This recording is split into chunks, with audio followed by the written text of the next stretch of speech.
The winter came early that year, the kind that didn't knock before entering but slipped through every crack in memory. Snow lay heavy on the ground, smoothing the world into something quiet and deceptive, like a secret held too long. I remember the sound first, not the wind, not the creak of old wood, but the bark. Low, certain, a sound that did not ask for. Scout. Scout stood rigid at the edge of the yard, his breath blooming white in the dusk. He was an old Labrador, his muzzle graying, his joints stiff with years of service that no one in town spoke about anymore. They called him finished, retired, useless. But that evening, as the last light bled out of the sky, he stared at the old shed behind the Crow property as if it had spoken his name.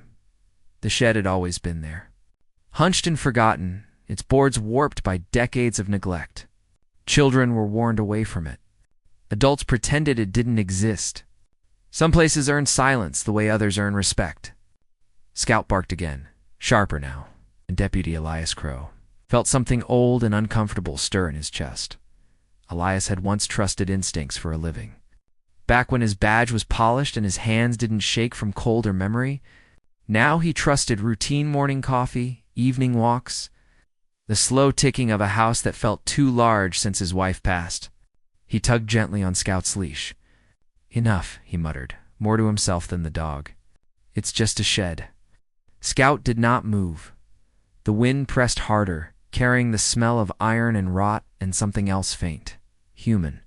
Elias frowned, irritation mixing with unease. He had learned too late in life that the things you dismiss tend to wait patiently for you to notice them again. From the porch, Marabelle watched her father and the dog locked in their quiet standoff. She was 16, thin as a sapling, her eyes sharper than she let on. She had grown up learning when not to speak, how to read the air in a room the way other children read books. When Scout barked like that, she felt it in her ribs. "Dad!" she called softly. "He's never wrong like that." Elias waved her inside. He didn't want her near that shed, near whatever history the town had packed into it and buried under jokes and rumors.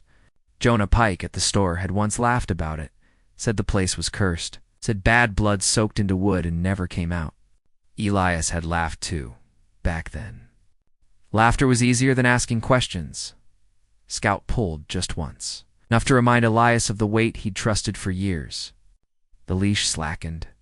The dog took a step closer to the shed and barked again, the sound echoing off frozen ground.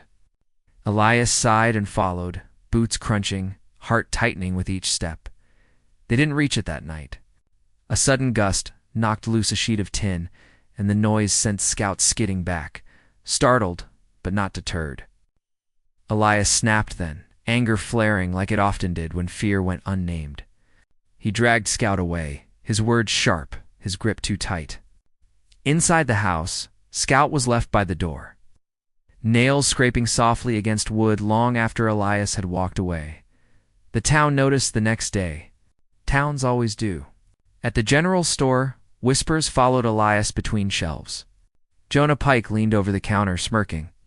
"Dog's lost his edge," he said loud enough for others to hear. "Barking at ghosts now." Elias said nothing. Silence had become his armor. Marabelle felt it like a bruise. On the walk home, Scout lagged behind, his head low, his ears tuned to something only he could hear. Snow began to fall again, thicker this time, each flake erasing tracks, smoothing over yesterday's mistakes. That night, Elias dreamed of doors he hadn't opened. By morning, Scout's paw was bleeding. A thin line of red marked the snow near the back fence, leading, unmistakably, toward the shed. Elias stared at it for a long time before kneeling to clean the wound. Scout did not flinch. He simply leaned into the touch. Trusting in a way that made Elias's throat ache, Clara Whitlow's soup appeared on the porch that afternoon, steam curling up like a blessing. She didn't knock. She never did. Her kindness came without demands, without questions. Elias watched her retreat down the path, her coat wrapped tight, and wondered how many moments like this he'd missed by keeping his head down. As dusk crept in again, the barking returned softer, now urgent without panic. Mara stood beside her father, waiting. This time, Elias didn't reach for the leash.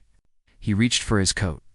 The shed loomed closer than he remembered, its door slightly ajar, as if the building itself had exhaled.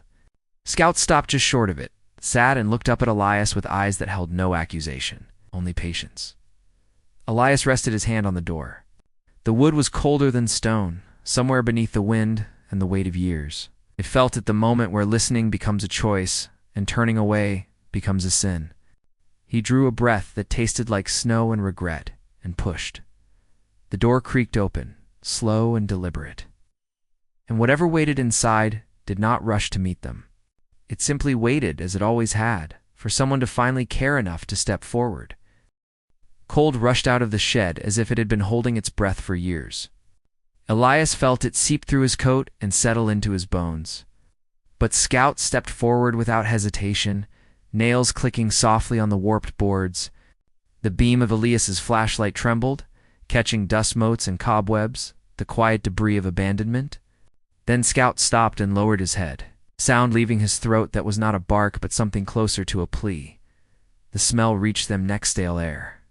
Damp earth, and beneath it, unmistakably human. Mara's hand tightened around her father's sleeve. Elias followed Scout's gaze to the floor, where a narrow hatch sat half-hidden beneath a torn blanket. The wood was scratched from the inside, the marks small, frantic, and recent. Elias knelt, his breath shallow now, and lifted the hatch. A boy lay curled in the shallow cellar, knees drawn to his chest, eyes wide with a fear that had nowhere left to run. He couldn't have been more than 13. His lips were blue, his hands trembling, but he was alive. Scout descended carefully, pressing his warm body against the child, as if that alone could anchor him to the world. The boy flinched, then slowly, impossibly, relaxed. Elias shed his coat without thinking and wrapped it around the boy's shoulders. "You're safe," he said, the words cracking as they left him. The boy's mouth opened, but no sound came. His silence wasn't refusal, was absence. Mara crouched beside him, offering her gloved hands. He took them, his grip light, uncertain, like someone who had learned not to ask for more than survival. They did not call for help right away. They moved carefully, quietly, as if loudness might undo what little trust had been formed. Scout stayed pressed to the boy's side the entire walk back, stopping whenever the child faltered, nudging him forward with patient insistence. Snow fell harder, but it felt different now, less like a threat and more like a curtain closing on something cruel. By the time they reached the house, light glowed from every window. Clara was there already inside, ladling soup into bowls with steady hands. She took in the scene without questions, her eyes softening as she knelt to meet the boy at eye level. "You're warm now," she said gently. He watched her lips move, understanding more than words. The town found out by morning. Truth always spreads faster than kindness, but this time it arrived carrying shame. The boy's name was Ezra Hale. His father's name, long avoided, surfaced with it. People remembered then the man who drank too much, who disappeared after a winter fire. No one investigated properly. They remembered how easy it had been to look away. Jonah Pike avoided Elias's eyes at the store. Others offered murmured apologies that sounded like confessions. Elias accepted none of them. His attention stayed with Ezra, who sat at the kitchen table tracing the grain of the wood as if memorizing it. Scout lay at his feet, vigilant and calm, a quiet sentinel. Days passed. Ezra gained color. His movements grew less guarded. He still did not speak, but he listened to Mara's stories, to Clara's humming, to the crackle of the fire. Scout followed him everywhere, a shadow made of fur and patience. When Ezra smiled for the first time, it was at the dog, a small, astonished curve of the lips, like he couldn't believe gentleness was real. The town gathered one evening under a sky washed clean by fresh snow. It wasn't an official meeting, just people drawn by something they didn't know how to name. Scout was there too, his posture proud despite the stiffness in his legs. Elias stood beside him, hand resting on the familiar curve of his back. "This dog listened," Elias said finally, his voice steady. "When the rest of us didn't," no one argued. Scout was retired that night in a way that mattered, hands reaching out, voices lowered, gratitude offered without spectacle. Ezra watched from the porch, wrapped in a borrowed coat, his eyes bright with something that looked like belonging. Later, when the fire burned low, Elias walked back to the shed one last time. Scout followed, slow but determined. Elias pulled the door from its hinges and fed the old wood into the flames. It burned hot and clean, its heat carried home to warm the living. Scout lay beside the fire, eyes half closed, his work finally done. Winter loosened its grip after that, not all at once, but enough to let hope breathe. Elias and Clara shared quiet evenings that asked for nothing more than presence. Mara laughed more. Ezra learned the shape of safety. Scout slept deeply, his dreams untroubled, and if you listen closely, even now, you might hear it not a bark of warning, but a reminder. That dignity returns when we choose to see. That loyalty often speaks before people do.